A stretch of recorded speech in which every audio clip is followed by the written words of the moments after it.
eu sou funcionário de uma empresa e a instrução que eu recebo para resolver problemas é: resolva o problema do cliente mesmo que custe alguma coisa. Olá! Hoje agora a gente está na segunda parte do User Experience do nosso curso, onde a gente fala de conceitos, contexto e história. E aí a gente vai começar falando de design, porque não tem como falar em UX design sem falar em design.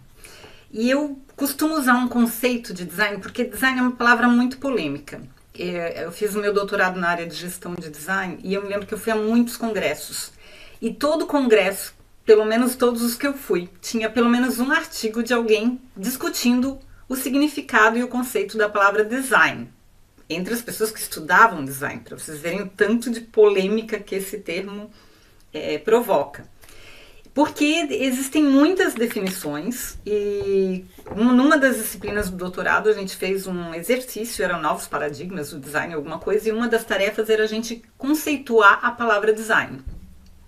E aí a gente fez um trabalho de pesquisa, nós conseguimos mais de 40 definições, muitas delas inclusive se contradiziam umas às outras, e foi tudo, a gente foi trabalhando, foi discutindo até que a gente chegou num consenso no meu grupo.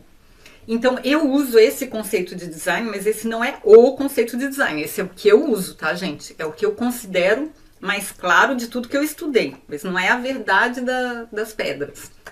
Então, usando esta referência, design, ele é um suporte constituído por um projeto, um conceito e a questão estética.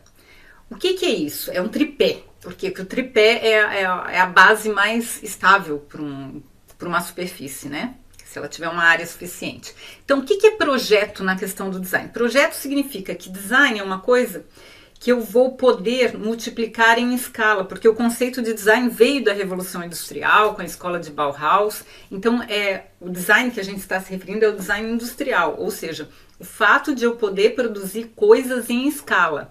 Para eu produzir coisas em escala, sejam elas gráficas em duas dimensões ou 3 dimensões, ou digitais, eu preciso de um projeto.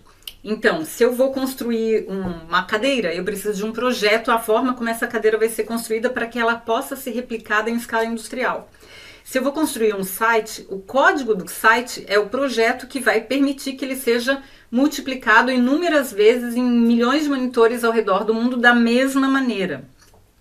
Se eu vou fazer um folheto, um folder, o projeto gráfico, o arquivo digital gráfico dele é o projeto que permite com que ele seja multiplicado indefinidas vezes. Então, o projeto é o que permite que eu produza alguma coisa em escala. Conceito é a explicação por que eu usei essa solução em vez das outras infinitas possíveis. Se eu fiz uma cadeira, por que eu usei esse material? Por que eu usei essas dimensões? Por que eu usei essas proporções? Tudo tem que ter um porquê. Por que eu fiz essa escolha? Por que eu tomei essa decisão? Por que o encosto da cadeira é dessa maneira e não de outra maneira? Então tem as questões simbólicas, tem as questões cognitivas, tem as questões ergonômicas, mas o material, como é que esse material, da onde vem esse material e para onde ele vai depois que esse objeto perder a utilidade dele? Então o conceito também faz parte do design. E é uma parte muito importante, porque não é, eu fiz porque eu achei bonitinho. Não, eu fiz porque tem um conceito que quer comunicar, o que quer transmitir, o que tem essa funcionalidade. Então, o conceito, ele inclui também a função do objeto, dentro dessa definição. E por último, a última perninha lá do tripé é a estética. O que é estética? Estética, ela vem do latim, quer dizer, do grego, aesthesis, a palavra estética, que é aquilo que é sensível ou se relaciona com os nossos sentidos. Quais são os nossos sentidos? Visão, audição, olfato, paladar e tato. E o vestíbulo também, que é um outro sentido nosso. Mas, basicamente, quando eu projeto alguma coisa, do ponto de vista, usando as técnicas do design, eu tenho que levar em consideração todos esses sentidos. Não, a gente geralmente se foca muito no visual, porque, claro, principalmente se a gente estiver fazendo alguma coisa digital, eletrônica. Mas a gente também tem que levar em consideração a parte auditiva, a gustativa a gente não, e a olfativa a gente não tem muito acesso em alguns desenvolvimentos de projetos, mas em outros a gente tem e acaba deixando de lado e acaba prejudicando a experiência do cliente porque a gente não presta atenção nesses outros sentidos, assim como o tato, né?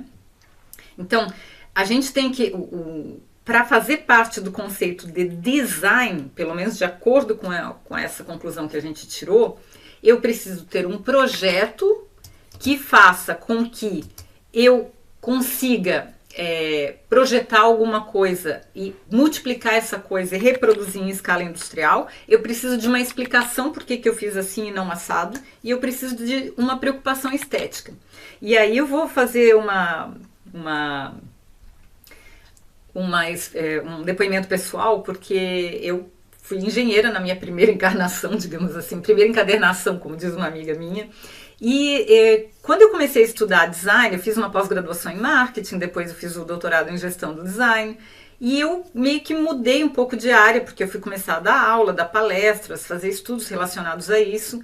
E eu me lembro que a minha mãe ficou muito confusa, porque ela dizia assim: ai, minha filha, você estudou tanto, você era engenheira, e o que você é agora? Eu não cabia mais num rótulo, porque eu não era mais só engenheira.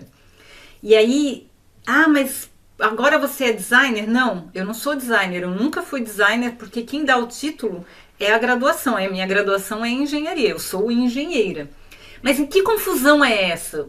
Por que você voltou para trás, tinha estudado engenharia e agora foi estudar design? Por quê? E voltou para trás e você jogou fora tudo que você tinha aprendido antes?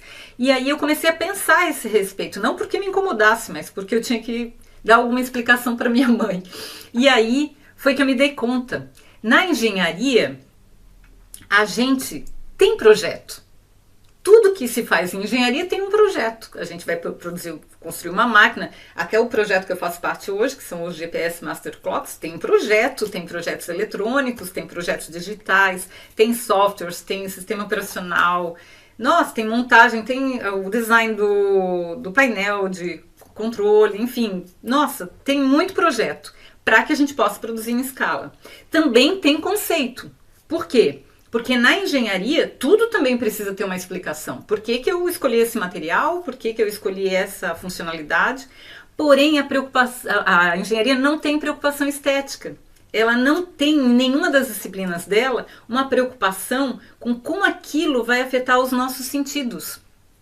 Então, explicando para minha mãe, eu não dei para trás, eu acrescentei mais uma habilidade ou mais uma preocupação, mais uma área de conhecimento daquelas que eu já tinha. Então, o design não é melhor do que a engenharia, mas ele leva em consideração coisas que a engenharia não leva, que são a questão estética.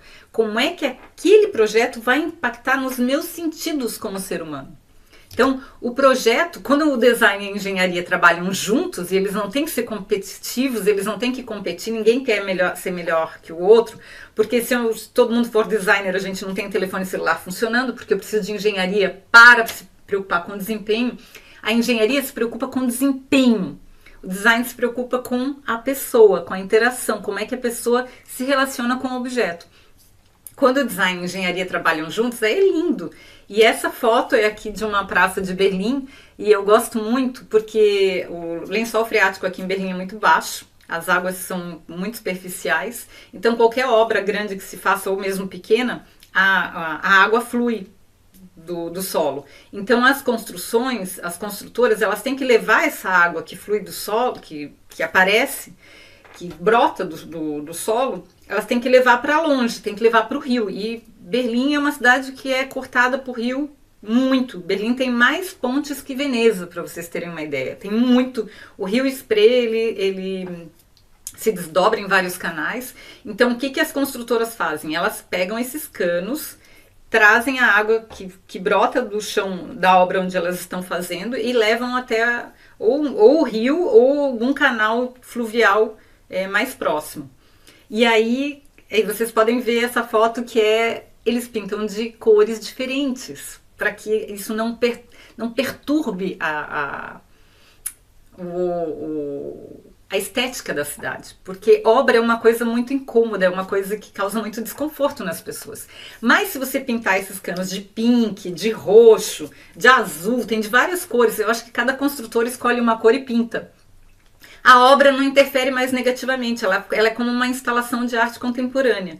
Então, não custa, né, gente? A preocupação estética é uma coisa importante, porque ela faz com que a nossa vida e a nossa experiência, a nossa user experience, seja melhor por causa disso. Então, design e engenharia tem que trabalhar juntos mesmo. Tem que se preocupar com o desempenho, mas tem que se preocupar com a questão estética também. E a questão estética trata basicamente de percepção. E o que é percepção? Percepção é como é que a gente interpreta, como é que a gente dá significado aos estímulos que chegam nos nossos sentidos, que são os nossos sensores. Por exemplo, quando eu sinto um cheiro, então o meu sensor de cheiro, que é o olfato, que é o nariz, as células neuronais que tem no nariz, elas captam uma amostra daquilo que está no ar, e elas levam para dentro dos meus sensores, os meus sensores transformam aquilo em sinal elétrico e aquilo vai para dentro do meu cérebro. O meu cérebro vai dar um significado para aquilo. Esse significado a esse estímulo se chama percepção. E para cada pessoa é diferente, porque aquele cheiro pode me lembrar a infância, aquele cheiro pode me trazer um desconforto, pode me trazer uma lembrança boa ou ruim. Então, percepção é o significado que cada pessoa dá àquela informação crua que chega nos meus sensores. E a gente tem que se preocupar com isso, porque se a gente quer melhorar a experiência da pessoa, seja na audição, seja no olfato, seja em qualquer um dos sentidos, a gente tem que tentar entender como é que a pessoa interpreta aquela informação que a gente está considerando. Por quê? Por que isso é importante? Por que eu coloquei essa foto aqui, gente? Essa foto está de ponta cabeça. É um corvo, que é muito comum aqui, que ele está pousado no capô de um carro e o capô está espelhando o prédio que está acima do corvo. E ficou uma imagem muito interessante, mas só que você não, na primeira vista, pelo menos, você não percebe que ela está de ponta cabeça, por causa do espelho do capô do carro. Por quê? Porque os nossos comportamentos, eles não são baseados em lógica, eles são baseados em percepção. A gente não se preocupa tanto com os fatos, a gente se preocupa mais com a nossa interpretação dos fatos, para o bem e para o mal, né, gente? É por isso que a gente está vendo esse meio que caos, porque as pessoas não se baseiam em fatos, as pessoas se baseiam em percepções. E o design, ele está preocupado em focar a pessoa, o ser humano, os sentidos, as percepções das pessoas, como é que as pessoas vão interpretar aqueles sinais que são captados pelos nossos sentidos.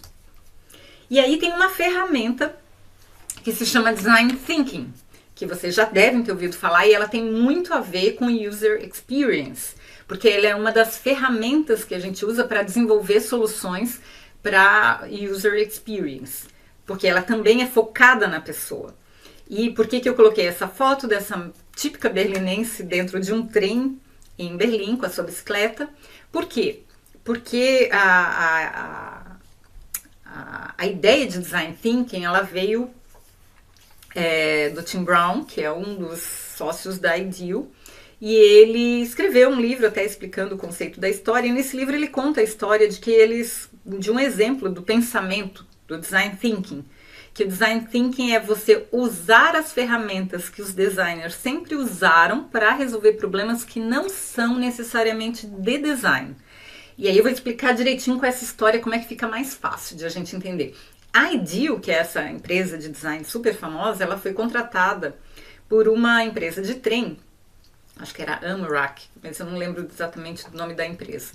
Mas eles queriam que essa empresa de design reconstruísse ou fizesse um projeto de um banco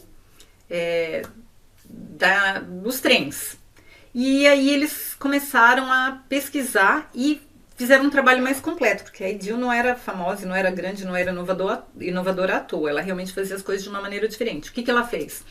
Ela fez o que a gente vai falar depois da jornada do cliente. Ela pegou e desde do momento em que ela compra um ticket e chega na estação de trem para comprar um ticket, ou compra um ticket pelo celular, ou enfim, naquela época eu acho que não existia aplicativo de compra de tickets, mas eu vou lá e compro um ticket de trem para andar, e aí eu entro na estação de trem, e aí eu espero qual é na minha plataforma, enfim. Toda a jornada do cliente, e eles descobriram que havia 9 ou 12 pontos que o cliente interagia com a empresa, que a gente chama de pontos de contato, antes de sentar naquele banco. E a percepção do cliente, os sentimentos que ele tinha antes de chegar naquele ponto, já tinham sido impactados de muitas maneiras diferentes. A ponto em que, no momento em que ele senta no banco, ele já tem uma ideia formada a respeito daquela experiência. E às vezes ele nem vai reparar o banco, porque ele já está preocupado com outra coisa, ele está incomodado, ou ele perdeu o trem porque o bilhete era mal desenhado, enfim. Tem vários motivos pelos quais a percepção dele a respeito da experiência pode ser negativa, por uma série de problemas que surgiram antes. Então não adiantava a empresa simplesmente ir lá e redesenhar o banco, que é o que qualquer empresa faria. Por isso que a IDEO é diferente. Ela foi lá e mostrou para a empresa de trem, olha gente, não adianta eu fazer um banco, a gente tem que redesenhar a experiência do cliente. E aí que surgiu o conceito, eles começaram a desenvolver métodos para que isso pudesse ser feito. E aí surgiu o conceito de design thinking, onde você não projeta um objeto, você não projeta um site, você não projeta um banco, você projeta uma experiência. E aí esse conceito foi se disseminando o mundo afora. Não é uma atividade exclusiva de designers, qualquer pessoa pode ser um thinker, pode pensar como um design na abordagem geral dos problemas, mas não substitui o design. A gente continua precisando de designers para fazer sites, para fazer bicicletas, para fazer bancos, mas para pensar a experiência eu preciso de equipes multidisciplinares. Então aqui tem um desenho de mais ou menos como é que funciona o processo de design thinking. Primeiro, eu observo muito, mas o tempo todo eu olho, eu observo, eu fazer como eles fizeram. Eu vou viver a experiência do cliente. Eu vou fazer a jornada que o cliente faz. Aí eu busco oportunidades. Depois eu vou empatizar com o cliente, ou seja, eu vou viver a experiência que ele viveu, ou seja, eu vou usar todos os meus sentidos, olfato, paladar, audição, buscando empatia.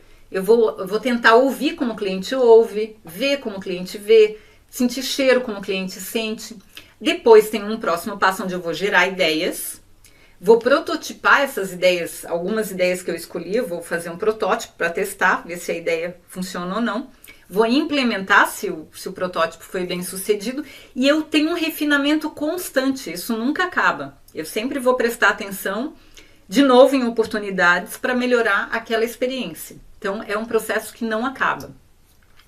E o design thinking, no final das contas, ele tem que ser prático, ele tem que ser viável, ou seja, não adianta eu bolar um teletransporte se a gente não tem tecnologia para isso ainda, ou se tem tecnologia é uma coisa impagável. Então tem que ser viável e tem que ser desejável. As pessoas têm que querer, porque às vezes eu projeto uma coisa que eu acho muito bacana, mas as outras pessoas não acham tão bacana. Eu selecionei essa foto que eu tirei de uma vitrine, que eu acho que mostra bem o conceito de como a maneira como a gente apresenta a informação muda a nossa percepção. Então essa vitrine é de um tênis, é da propaganda de um tênis. E eles querem mostrar a flexibilidade da sola do tênis. Então eles fizeram uma flor com os tênis todos com as solas envolvidas, fizeram uma flor com tênis, só foi possível porque a sola é muito flexível, e depois fizeram uma arte com os cadarços, que são os fios, né, que amarram os tênis. E ficou para mim uma instalação muito legal, porque eles conseguiram transmitir o conceito de flexibilidade do tênis com poesia. E conseguiram fazer ficar uma coisa desejável, uma coisa que é viável, porque mostrou que é viável, tem tecnologia, é possível fazer isso com tênis, e foi uma solução muito bacana. Então, o Design Thinking, ele junta pensamento integrador, que são ideias, inclusive conflitantes, que eu tenho que trabalhar juntas para chegar numa solução mais completa, mais complexa, mais integrada. Eu valorizo a cocriação, ou seja, não é um designer famoso que vai lá e vai resolver o meu problema porque ele sabe tudo. Não, é um trabalho de equipe onde o cliente ou o usuário daquele produto vai fazer parte dessa equipe de criação, porque a percepção dele é muito importante. Eu uso empatia, mas eu preciso desta pessoa que usa o produto dentro da minha equipe, porque a visão dela é muito mais completa. Eu equilibro o racional com o emocional. Então, eu preciso de parâmetros de desempenho, eu preciso de toda a parte da engenharia, mas eu preciso levar em consideração a percepção também. E por último, a empatia, que é eu me colocar no lugar do outro, eu ver o mundo com os olhos do outro, e a narrativa, o storytelling é uma coisa muito, mas muito importante, porque esse é o jeito que as pessoas vão entender as ideias e os conceitos. Então, narrativa ou storytelling, que é um outro nome mais chique para narrativa, é uma coisa muito importante para que a gente possa projetar experiências mais agradáveis, mais prazerosas na nossa experiência. Então, vamos voltar a falar de user experience. Eu escolhi essa foto porque ela é de um café em Berlim e é um café misturado com uma floricultura. E olha como a experiência fica muito mais agradável, principalmente na primavera. No inverno isso não é possível, então as pessoas valorizam muito mais na primavera. Não é luxo, é agradabilidade, a pessoa se sente num lugar prazeroso, perfumado porque tem muitas flores. E é uma experiência muito agradável você desfrutar de um café num lugar desses, no meio da calçada. Voltando para o conceito de UX, User Experience. Como eu disse, quem inventou esse conceito foi o Donald Norman, que trabalhava na Apple na época, e ele se refere a qualquer interação entre uma pessoa e entre um produto ou um serviço qualquer, ou seja, como é que a pessoa se relaciona com um objeto ou com um serviço ou com um aplicativo ou com um produto. E aí, gente, o User Experience tem que levar em consideração como a pessoa se sente, os sentimentos dela, as percepções dela, como ela navega por esse ambiente que eu estou projetando para ela. Então, o ambiente pode ser virtual, pode ser um aplicativo e ela vai navegar no aplicativo, mas pode ser um ambiente físico também. Como é que ela cumpre a tarefa que ela foi fazer lá? Por exemplo, eu posso ter um aplicativo para comprar passagens de trem. Como é que é a jornada para ela cumprir essa tarefa de comprar esse ticket? Demora, não demora, ela comete erros, não comete, é um prazer, é uma coisa rápida, enfim. Tem que ser fácil, tem que ser relevante, tem que ser eficiente, mas antes de tudo tem que ter prazer nessa história. A pessoa tem que ficar feliz, a pessoa não pode sentir dor, a pessoa tem que valorizar essa experiência, ela tem que querer repetir essa experiência. Então, usando as palavras do Donald Norman, a UX abarca todos os aspectos da interação entre o usuário final e a empresa, os seus serviços e seus produtos. Porque às vezes a empresa tem um serviço específico e ela cuida daquele serviço específico, mas todos os outros pontos de contato com a empresa que não tem a ver com aquele serviço são ruins, são experiências ruins. Ou um produto é bom e o outro não é. Então, a imagem, a experiência é um conjunto de um todo. Eu coloquei essa foto dessa pessoa porque o verão aqui dura 2 semanas, sei lá, ou se muito aqui nessa região. E as pessoas têm o hábito de, quando está muito quente, colocar piscininhas na calçada para refrescar os pés. Eu acho isso muito legal. E essa senhora colocou na frente da loja dela, porque se os clientes quiserem se refrescar, eles também podem sentar numa cadeirinha e ficar aí com os pés dentro da piscininha. Então, a experiência do cliente muda, porque ele se sente acolhido, e é uma coisa simples, tá, gente? Não tem nada de tecnologia sofisticada, tem a ver com empatia. Se ela tá com calor nos pés, provavelmente os clientes também vão estar. Então, é uma coisa que a gente tem que se colocar no lugar do cliente. E tem confusão também dos termos, que muita gente confunde User Experience, que é UX, com User Interface, que é UI. Então, as duas coisas elas estão relacionadas, mas são conceitos diferentes. Em geral, o que eu observo muito é que a pessoa está falando de User Experience, ela usa esse nome, mas ela está falando de User Interface, porque ela está falando só de produtos digitais ou gráficos. Então, a gente vai ver as diferenças, tá? User Experience tem a ver com percepção e comportamento de uma maneira geral. tem a ver com personas, tem a ver com etnografia e estratégias e jornada do cliente como um todo. É toda a experiência dele. A User Interface tem a ver com tipografia, com cores, com design gráfico, com layout, com hierarquia. Vocês estão vendo que User Interface está dentro de User Experience, uma coisa está dentro da outra.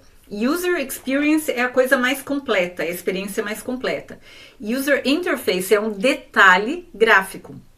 Não necessariamente gráfico, mas de interface. Se for um produto digital, a interface vai ser gráfica, mas nem sempre. Olha só, eu vou dar um exemplo de vocês para um restaurante. Como é que seria User Experience num restaurante? Por exemplo, como é que eu chego no restaurante, o acesso a ele? Que música está tocando no ambiente? Que cheiros eu estou sentindo no ambiente? Isso aqui é uma praça de alimentação de um shopping de Berlim. Olha só que não tem aquela cara de praça de alimentação, porque é uma experiência muito mais agradável, porque tem plantas, porque se pensa, a música, a gente tem um isolamento acústico um pouco mais confortável do que aqueles pátios enormes que a gente tem em praças de alimentação de shoppings. E os cheiros eu consigo controlar mais porque o ambiente é um pouco mais reservado e cheio de plantas. O conforto do lugar onde eu sento, das mesas, das cadeiras, das louças, a localização é a minha percepção geral da experiência. E como é que é o atendimento no lugar. Já o I, que é interface. Interface é como é que é o que está na linha de frente mesmo, as coisas com as quais eu entro em contato. São os detalhes. Por exemplo, a decoração tem a ver com interface, ou interface. A comida propriamente dita, os talheres, os pratos, a louça que eu uso, tem a ver com interface. O desenho do cardápio tem a ver com interface. O desenho, a maneira como o prato é arrumado tem a ver com interface. Eu espero que tenha ficado claro, então, qual é a diferença entre UX, que é a minha percepção geral da experiência, que tem a ver com o ambiente, e o UI, que é a interface, que é as coisas com as quais eu entro em contato direto, que são mais visuais ou que tem mais relação com os meus sentidos objetivos. A decoração, a comida, os talheres, o prato, o cardápio, eles têm que ser compatíveis com a ideia de projeto que eu tive no UX, mas eles são, digamos, o refinamento, a colocação em prática de como é que eu vou transmitir essa experiência de maneira mais direta e objetiva. E aí, esse quadro aqui, que é o quadro de User Experience, ele mostra as relações entre o User Experience, que ele engloba todos, ele é a intersecção de várias áreas diferentes. De funcionalidade, ele leva em consideração o protótipo, as análises do negócio, os cases do negócio, o marketing, o design de superfície, o design visual, como é que eu sinto, como é que eu vejo, o design da informação, como é que eu organizo as informações, a questão da simplicidade, os guias de estilo, enfim, olha, gente, tem muita coisa envolvida no UX. O UX é a conjunção disso tudo, é a experiência resultante de todos esses detalhes, de todos esses critérios que eu vou utilizar. Então é uma coisa bem complexa, por isso que eu quis dizer que não dá para a gente fazer um curso de UX num espaço de tempo tão curto, mas a gente pode dar uma noção do que é o negócio, mas é bastante coisa. Por exemplo, eu vou dar um exemplo de uma aplicação de UI, que é de interface, de um cartão de embarque. Antigamente, quando a gente viajava de avião, os cartões de embarque nos aeroportos eram como a figura de cima. Esse é um exemplo da Delta, que é uma empresa aérea dos Estados Unidos. Então, a informação é toda misturada, é toda confusa. Se você tiver que achar o seu número de voo, como é que eu acho o número do voo? Não consigo, gente. Eu consigo achar o meu assento, mas eu não sei nem que horas que sai o voo, porque eu tenho que procurar lá no cartão de embarque que horas que sai o meu voo. Nem estou achando aqui qual é o horário que sai o meu voo. E aí esse cartão foi totalmente redesenhado, porque eles eram todos iguais, de todas as empresas usavam esse padrão, e depois as empresas começaram a redesenhar os seus cartões de embarque. Olha o exemplo de baixo, que é o da Lufthansa. É muito fácil de achar qual é o horário do meu voo, qual é o portão, até a minha prioridade de embarque. Eu sou a terceiro grupo que vai embarcar nesse avião. Qual é o número do meu assento? Que o meu assento está na janela. Então, nossa, gente, facilitou muito. No mesmo espaço, no mesmo pedaço de papel, eu consigo comunicar muito mais, de uma maneira muito mais amigável e confortável. É o mesmo pedaço de papel, mas eu consegui trazer a informação de uma maneira mais confortável. Isso mudando a interface, isso tem a ver com design gráfico. E nos meus aplicativos eu tenho que ser como o segundo exemplo, não como o primeiro.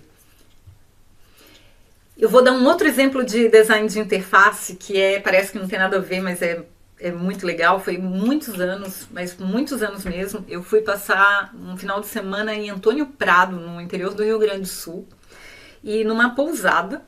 E a manteiga da mesa do café da manhã era servida assim, como se fosse um buquezinho de flores. Olha o cuidado, isso é interface, gente. A percepção que eu vou ter da comida é muito diferente de acordo com a maneira como ela é apresentada para mim. Aí a dona da pousada me explicou que ela aprendeu isso quando ela era criança, que a manteiga quem quiser fazer em casa, a manteiga é dura, passa a noite na geladeira, e de manhã ela pega uma colherzinha pequena, molha na água quente, e aí ela vai moldando a manteiga com a colherzinha molhada na água quente, porque a colherzinha fica quente, ela consegue moldar a manteiga. Gente, muda totalmente a maneira como você percebe a comida, a maneira como você percebe, porque ela consegue traduzir o capricho. A pessoa não foi lá e jogou uma manteiga na sua mesa, ela foi lá com todo o capricho do mundo e fez uma coisa para você. Então, o cuidado, isso aí é design de interface. Isso aí é um exemplo maravilhoso. E os exemplos que eu dei até agora, vocês podem ver, não exigiu inteligência artificial, não exigiu grandes volumes de dinheiro. É cuidado, é empatia, é capricho, é carinho. Esse aqui é um outro exemplo de design de experiência, que foi uma aula, um curso de pós-graduação. Eu acho que foi em Blumenau ou em Joinville, de um curso de pós-graduação que eu fui dar, eu não me lembro mais. Mas do lado da porta, onde tem o interruptor de luz, eu vi esse cartaz e eu achei um máximo, gente. Também as boas ideias são para serem copiadas. Aqui tem um esquema da porta, é um mapa da sala, e as temperaturas em várias partes da sala. Então, se você é uma pessoa calorenta, porque todo lugar onde tem ar-condicionado tem esse problema, né? Que as pessoas, algumas são friorentas e morrem de frio e outras morrem de calor. Então, eles resolveram um problema dando feedback, dando informação gráfica. Se você sente muito calor, você senta no meio da sala, porque o ar-condicionado está bem em cima e a temperatura é mais baixa. Se você é um pouco mais friorento, e aí tem um mapa de cores que mostram as temperaturas mais frias e mais quentes. Então, se você tem muito frio, você senta lá mais para o fundo, porque lá vai estar mais quente, ou mais para os cantos da sala, onde a temperatura vai estar mais alta. Ou, se mais perto da porta, vai estar mais quente do que perto da janela. Então, gente, olha só como é simples, é uma questão de cuidado. E agora eu vou dar um mau exemplo que aconteceu comigo essa noite. Olha só, quando a gente está montando um curso, tudo vale como experiência, né? Eu e meu marido acordamos essa noite, 3h30 da manhã, com o negócio apitando desesperadamente. E eu fui olhar se era máquina de lavar, se era fogão, se era máquina de lavar, sei lá, qualquer máquina que tiver em casa, porque era um negócio que apitava desesperadamente. E aí eu vi que o barulho vinha da geladeira e vi que tinha esse alarme aqui, esse sinalzinho que vocês podem ver aí. O alarme estava piscando e apitando que nem um desesperado. Eu falei assim, gente, o que eu vou fazer agora? Eu não vou abrir todas as minhas caixas para ver onde está o manual de instruções da geladeira para saber o que significa isso. Mas parece que tem alguma coisa errada. E como que eu faço para esse negócio calar a boca? Eu tenho que dormir, são 3 horas da manhã. Gente, resumo da história, a gente teve que desligar a geladeira, com um monte de coisa dentro, mas a gente teve que desligar porque não dava para dormir com aquele negócio berrando. De manhã cedo a gente tomou café, com a geladeira desligada. Meu marido falou assim, quer saber, eu vou olhar na internet para ver o que dá para tirar, o que pode ser esse negócio aqui. A gente não descobriu exatamente ainda qual é o problema, mas a gente descobriu que esse onde está escrito alarme é um botão, e que se a gente apertar esse botão, ele para de fazer barulho. Gente, a gente pode continuar com a geladeira ligada, porque aparentemente o problema foi no freezer, que ele não está conseguindo manter a temperatura tão baixa. Mas isso é um botão. Vocês sonham que isso aqui é um botão? Porque todos os outros não são botões. Os outros são só letreiros. E o alarme, quando está desligado, ele é igual às outras letras. E quando ele está... Como é que eu vou saber que isso aqui é um botão, gente? Aliás, a Bosch, em termos de interface, olha, tem umas coisas que são feedbacks totalmente desnecessários. Por exemplo, a máquina de lavar louça, ela apita 4 vezes, que nem uma louca, quando ela acaba de lavar louça. O que me importa, gente, que ela acabou de lavar louça? Quem que interessa que ela acabou de lavar louça? Não interessa. Eu vou descobrir se for abrir lá e o negócio acabou de lavar louça. Agora, a máquina de lavar roupa é muito importante que ela avise, porque se eu não for lá tirar a roupa depois que ela acabou de lavar, ela vai ficar lá molhada, mofando. Então, para algumas máquinas é muito importante ela avisar que acabou o ciclo dela. Para outras não é necessário, só que eles querem normalizar isso. A mesma regra vale para todas as máquinas, sem considerar a experiência do usuário. Essa experiência com essa geladeira, horrível. Porque eu acordei de madrugada e gastei uns 15 minutos para descobrir de onde era o barulho e tivemos que desligar a geladeira para acabar esse barulho. Então tem muita coisa para melhorar em termos de interface e em termos de user experience. Então, user experience tem que se preocupar com interfaces, com produtos, com conteúdo, a maneira como o conteúdo é apresentado. Vocês lembram do bilhete da passagem aérea? Serviços também, se o serviço for mediado por um ser humano, como é que é o discurso desse ser humano, que tipo de linguagem que ele vai usar, que tipo de terminologia, quais são as instruções que ele recebe. Olha, eu sou funcionário de uma empresa e a instrução que eu recebo para resolver problemas é: resolva o problema do cliente mesmo que custe alguma coisa.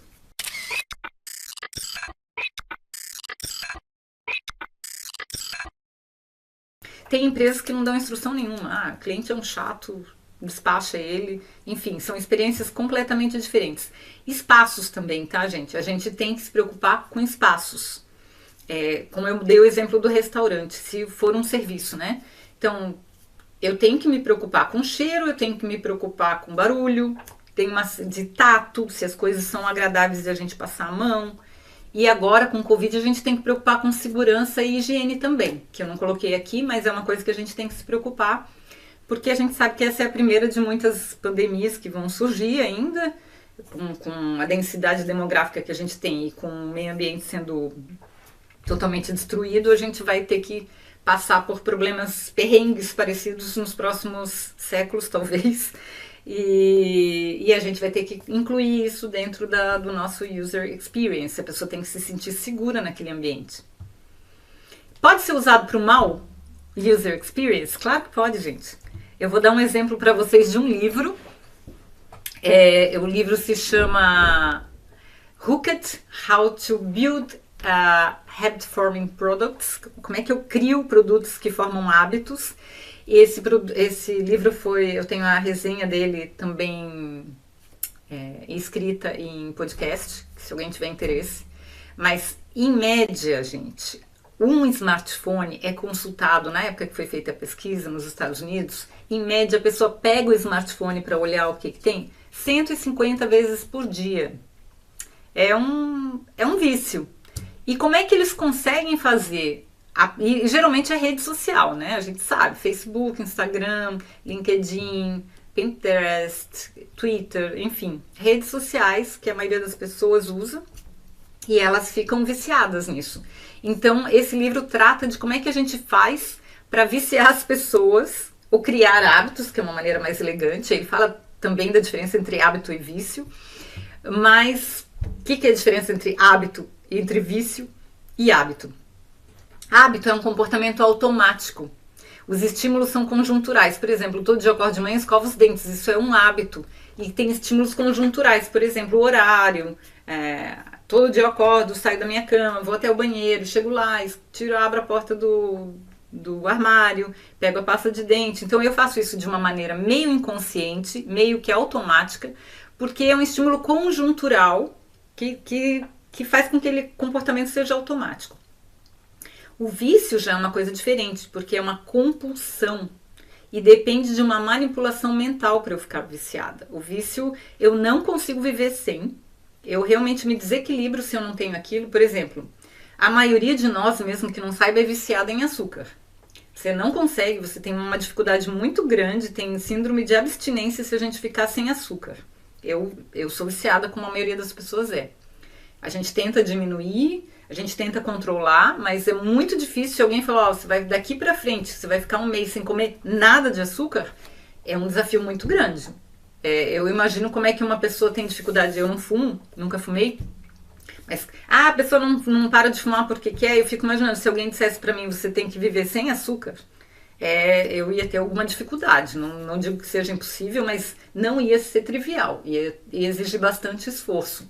Então o vício é uma compulsão que faz com que você tenha que ter aquilo, não precisa ser o tempo todo e não precisa ser numa quantidade enorme, mas aquilo faz parte do teu dia a dia. E aí eles desenvolveram, os autores, um modelo de como é que a gente faz para desenvolver um produto ou um serviço que crie hábitos, que a pessoa tenha que sempre consultar aquele modelo. Então, depois vai ter uma explicação mais detalhada no podcast ou na resenha escrita, mas basicamente esse modelo é assim, ó. Geralmente você começa com um gatilho, que pode ser interno ou externo. O gatilho interno pode ser, eu tô carente, eu tô muito mal, então eu vou consultar como é que tá o meu Instagram. Esse é um gatilho interno. O gatilho externo é aquela bolinha que aparece dizendo que tem notificações para mim. Se você não quer se viciar em nenhuma rede social, meu conselho, tire as notificações, porque aquilo ali puxa o olho da gente e a gente não consegue continuar fazendo o que estava fazendo, sabendo que tem uma notificação. Então, bolinha vermelha é o gatilho, um exemplo de gatilho. Ação, que é o próximo passo. Tá, eu fui despertada para fazer uma ação, mas que ação tem? Uma ação tem que ser rápida e fácil, que é só clicar e pronto, já está tudo ali para mim. Então a ação tem que ser muito fácil e muito rápida. E eu tenho que receber uma recompensa. E eles descobriram que essa recompensa tem que ser variável. Tem que ser uma surpresa. Não sei se essa vai ser boa ou se vai ser ruim. E aí eu volto aqui. Por que eu uso fotografias nos meus cursos, nas minhas palestras e nas minhas apresentações? Porque a fotografia é uma variável surpresa. Você sabe que não... Você fica esperando a próxima fotografia para saber de onde que é, como é que vai ser, se vai ser engraçada, se vai ser bonita, se vai ser estranha. Ou seja, essa recompensa, eu escolhi essa fotografia porque essa mulher tá com muita cara de viciada. Não tá, gente? Ela tá com uma síndrome de abstinência total. Eu achei ela tinha uma cara de viciada para falar sobre o modelo que a gente pode usar para viciar pessoas ou formar hábitos, que é a maneira mais politicamente correta que eles escolheram. Mas basicamente, por que eu uso fotos? E por que eu uso histórias? Porque isso são variáveis surpresas. Você não sabe o que vem depois, então você começa a prestar mais atenção. E essa é a minha ideia, que vocês não sabem o que vem depois. Vem uma foto, que tipo de foto, de onde que vai ser, de que lugar que é. E por último, tá, gente? Depois eu recebo a recompensa, voltando para o Instagram, ou voltando para uma rede social. Será que as pessoas comentaram positivamente ou negativamente aquilo que eu escrevi? Quantos likes? Eu não sei quantos likes eu recebi. As fotos que eu estou passando no meu feed, será que são legais? Será que são feias? A gente quer ver a próxima foto e a próxima foto e a próxima foto. Então a gente tem curiosidade e vai encadeando. Eu quero que vocês fiquem viciados nesse curso. E por último, o investimento de tempo, tá, gente? Quanto mais a gente investe tempo naquela ferramenta, mais a gente se conecta com ela.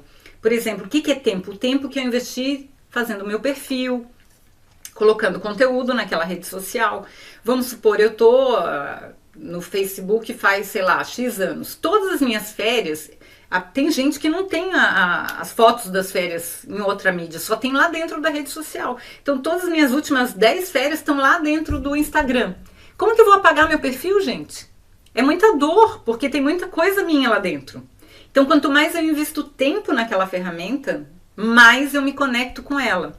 Então, essa é uma outra maneira de criar hábitos e de viciar pessoas. Você instiga aquela pessoa a colocar coisas dela para dentro da tua rede, para dentro do teu aplicativo, e as pessoas ficam mais presas, cada vez mais conectadas com aquela sua ferramenta. Então, gatilho, ação, recompensa e investimento são as fases que eu tenho para fazer com que a pessoa se conecte no meu aplicativo.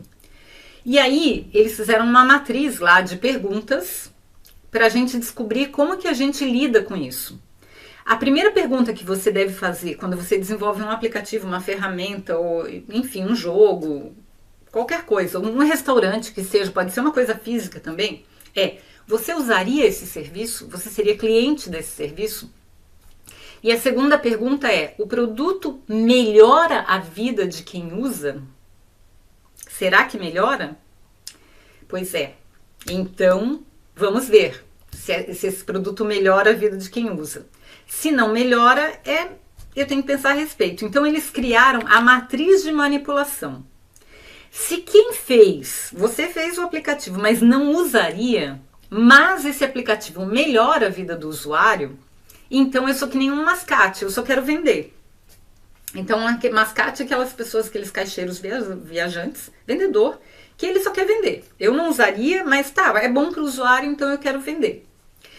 Se melhora a vida do usuário e eu também usaria, é o ideal, que é o facilitador, que é a pessoa que está melhorando a vida do usuário e também usaria o produto que desenvolveu. Então, esse produto é o melhor dos mundos. Se quem fez não usaria e não melhora a vida do usuário, então você é um traficante, né, meu filho? Não preciso explicar mais. Não, eu não usaria e não melhora a vida da pessoa, o que é isso? Isso aí é droga. Isso aí é uma coisa que não presta. Isso aí eu estou tentando ganhar dinheiro numa coisa ruim. Então a gente não recomenda trabalhar nesse quadrante. E eu usaria, mas não melhora a vida do usuário, que é uma besteirinha qualquer, ou, por exemplo, um joguinho, uma coisa que não melhora a minha vida, e isso é meio subjetivo, né? Mas eu usaria. Então você é um animador. O que os autores recomendam? Que a gente trabalhe no quadrante do facilitador, ou pelo menos do animador, né? Mas se você não usaria, não tente colocar isso para os outros, porque isso aí é mais complicado. Então, para terminar, criar hábitos, criar produtos que formam hábitos é uma espécie de superpoder, segundo um dos autores, né? Tipo um super-herói, assim, tipo o Homem-Aranha. Mas eu vou mostrar para vocês agora um vídeo, para fechar, de aplicativos que são tão fáceis de usar. E é uma brincadeira, né? Porque o Porta dos Fundos, de novo, que eu adoro, eles são muito bons em colocar esses pontos. Aplicativos que são tão fáceis de usar que as pessoas não vivem mais sem eles e acabam mudando, inclusive, a vida da pessoa. Olha só. Qual é a forma de pagamento? Eu vou pagar no PicPay, tá? Eu também. Pronto, aqui. Ótimo, certinho então. Obrigada, viu? Aproveita e transfere aqueles R$50, por favor. Claro. Gente, hoje em dia é impossível ser caloteiro, né, com esses aplicativos. Eu vou ter que comprar outro celular, não tenho mais espaço. Mês passado eu enterrei meu pai por aplicativo, né? Que isso? Não, sem condição emocional de cuidar de funeral. Eu fiz tudo pelo iTunes. É sensacional, gente. Eu baixei depois que ele morreu, né? 2 dias depois. Eu não conhecia. Isso existe mesmo? Existe. Aí você escolhe cremar, criogenar ou enterrar. Mas esse é o iTunes Plus, que é o mais caro. O que eu fiz, você escolhe o cemitério, o número de buquês e escolhe a tumba no Google Maps, o lugar que ela vai ficar. Nossa, maravilhoso. Tá, mas deixa eu te perguntar um negócio. Você liga aí, os caras vão lá, enterram teu pai, desculpa falar assim, porque é teu pai, no caso. Não, eu não sei, porque eu também não li termo de contrato. Vamos lá.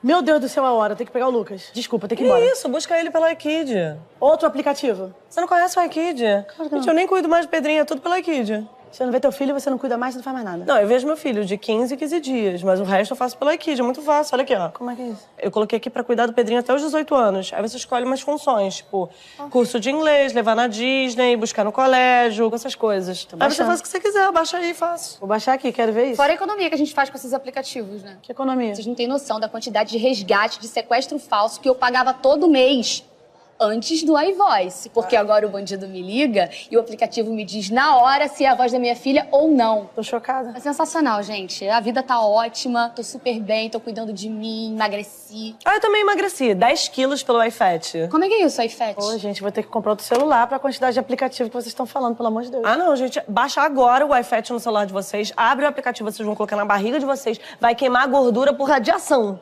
Mentira, vou baixar Sério, agora. juro por Deus. Nossa, vai abrir outra conta, eu quero um pudim. Sem peso na consciência, por favor. Não, amiga, isso não.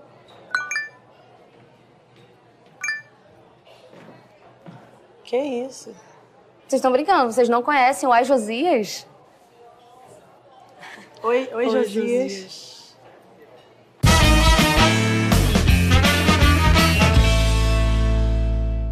Ô, Rosana, que aba é essa com propaganda aí no teu rosto? Relaxa isso, daqui a pouco some. Mas o que é isso? Pra quê? Como assim, amiga? A gente tá dentro de um aplicativo. O aplicativo que simula uma vida melhor. Isso aqui não é vida real, não?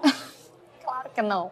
Provavelmente a gente está definhando em cima de uma cama. Esse aplicativo é maravilhoso. A gente pode ficar dentro desse restaurante conversando a vida inteira, se quiser. Tá, mas tá me dando nervoso, eu não tô... Pode fechar, se você quiser. Vou tentar fechar aqui. Fica paradinha aqui. Pronto. Então, gente, agora espero que vocês tenham gostado do vídeo, eu achei muito engraçado. E é como os autores falam, né? Criar produtos que formam hábitos é um superpoder. E se não puder ser usado para o mal, então também não é um superpoder, né?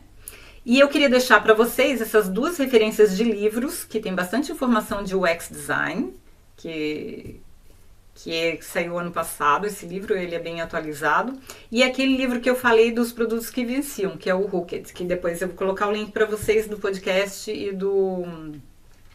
Tem até um vídeo também. E da resenha escrita. Tem bastante material sobre esse livro aí para vocês acessarem, tá bom, gente? Eu espero vocês no próximo módulo do nosso curso. Tchau e até lá!